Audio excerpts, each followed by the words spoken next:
Merci, Monsieur le Président. Je prends la parole aujourd'hui pour donner suite à une question que j'ai posée au ministre de l'Environnement en novembre de l'an dernier. Et ce n'est qu'aujourd'hui que je peux y revenir dans le cadre du débat d'adjournement et je suis heureuse de pouvoir le faire. Il s'agissait de la composition des délégations canadiennes lors de grandes conférences, plus particulièrement celle qui s'est tenue à Durban, la 17e conférence sur le changement climatique. La Chambre se souvient peut-être qu'il y avait eu un changement de politique gouvernementale et que le gouvernement dorénavant exclut l'opposition ou a exclu l'opposition de la délégation qui s'est rendue à Durban. Peut-être que la secrétaire parlementaire pourrait nous dire ce que sera la position du gouvernement concernant la composition de la délégation canadienne à la 18e conférence qui se tiendra à Doha.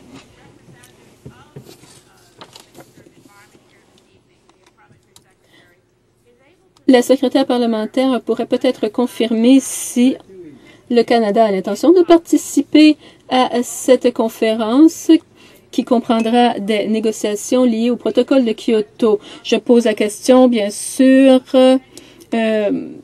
parce que à son retour de Durban, le ministre de l'Environnement a annoncé que le gouvernement canadien n'avait pas l'intention de participer à la deuxième phase de Kyoto, mais qu'il avait aussi l'intention de se retirer du protocole de Kyoto. Je ne crois pas qu'on ait accordé suffisamment d'attention au fait que quand le ministre de l'Environnement a annoncé cette nouvelle, il n'a pas joint le geste à la parole. Il ne pouvait le faire sur le champ, bien sûr. Il a envoyé une lettre à l'ONU pour faire part de son intention. C'est un préavis d'1 an de l'intention du Canada de se retirer du protocole de Kyoto. Donc, il en résulte une dynamique assez intéressante pour le conseil privé du gouvernement conservateur. Le retrait en droit du protocole du Kyoto ne se fera qu'après la fin de la 18e conférence qui se tiendra à Doha, au Qatar. Ce soir, j'aimerais discuter de certaines possibilités qu'a envisagé, j'espère, le gouvernement. Allons-nous participer aux négociations sur la deuxième phase de Kyoto, comme nous l'avons fait à Durban, minant ainsi les progrès que voulaient faire les pays qui veulent respecter le protocole? Est-ce que nous refuserons de participer à la conférence de Doha? Si notre gouvernement participe à cette conférence, est-ce qu'il reviendra à la pratique qui remonte à au moins au gouvernement Trudeau? C'était certainement la pratique du premier ministre Mulroney de se faire accompagner de députés de l'opposition. J'aimerais donc que la secrétaire parlementaire nous dise si le Canada participera à la conférence, à la 18e conférence. Est-ce que les partis d'opposition feront partie de la délégation? Et si nous participons à cette conférence, aurons-nous l'effronterie de participer à des négociations sur le protocole de Kyoto alors que nous avons donné notre intention de nous retirer ce protocole? Honorable secrétaire parlementaire du ministre de l'Environnement. Merci, Monsieur le Président. Je tiens à remercier ma collègue d'en face de sa question ce soir et je suis ravie de pouvoir y répondre parce que il y a beaucoup de désinformation dans son discours.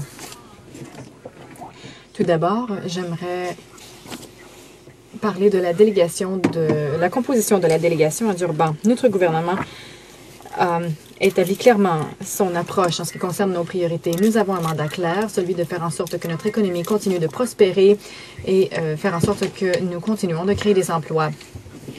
Je pense donc qu'en préparation à Durban, nous considérions qu'il était très important pour notre gouvernement de parler d'une seule voix à Durban. Étant donné les positions diverses qui pourraient être en porte-à-faux avec ce principe. Eh bien, si on prend les néo-démocrates, par exemple, ils ont travaillé à l'encontre de nos intérêts en faisant du lobbyisme aux États-Unis pour éliminer des emplois dans le secteur énergétique. Les libéraux, quant à eux, ont un bilan d'inaction, puisque sous leur gouvernement, ils ont signé le protocole de Kyoto, mais n'ont rien fait pour le respecter, et leurs émissions de gaz à effet de serre ont augmenté au cours des années. Et ma collègue du Parti vert parlait de la nécessité de respecter l'environnement tout en stimulant l'économie. Et notre gouvernement a dit qu'il voulait prendre des mesures concrètes pour réduire les émissions de gaz à effet de serre, mais nous devons le faire d'une façon pragmatique pour faire en sorte que notre économie demeure concurrentielle. Cela étant dit, nous considérions qu'il était très important que notre pays parle d'une seule voix à Durban. Et c'est-à-dire que nous devions signaler que nous prenions des mesures concrètes au Canada. Nous sommes des chefs de file. L'Institut international pour le développement a dit dans son rapport récemment que la politique de notre gouvernement était un bon point de départ. Nous enregistrons des progrès grâce à notre approche sectorielle et nous avons vu également des mesures réglementaires être adoptées dans le secteur du transport. Maintenant, on se penche sur le secteur du charbon et nous avons des plans pour d'autres secteurs. Donc, une approche sectorielle qui fonctionne. Ensuite, notre gouvernement a dit que le protocole de Kyoto n'était pas un protocole à l'égard duquel on devrait stagner. Il faut que tous les grands émetteurs fassent partie de la solution.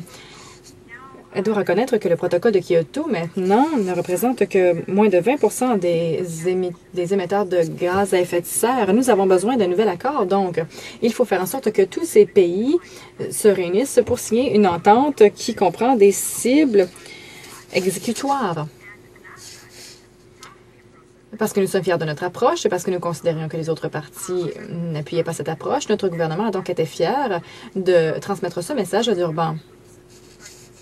En ce qui concerne les autres questions qu'elle a abordées, eh bien, nous avons une position bien claire et nous avons été très transparents à cet égard. Nous nous sommes retirés du protocole de Kyoto parce qu'il ne fonctionne pas et la communauté internationale a besoin d'une nouvelle entente qui permettra de réduire véritablement les émissions de gaz à effet de serre.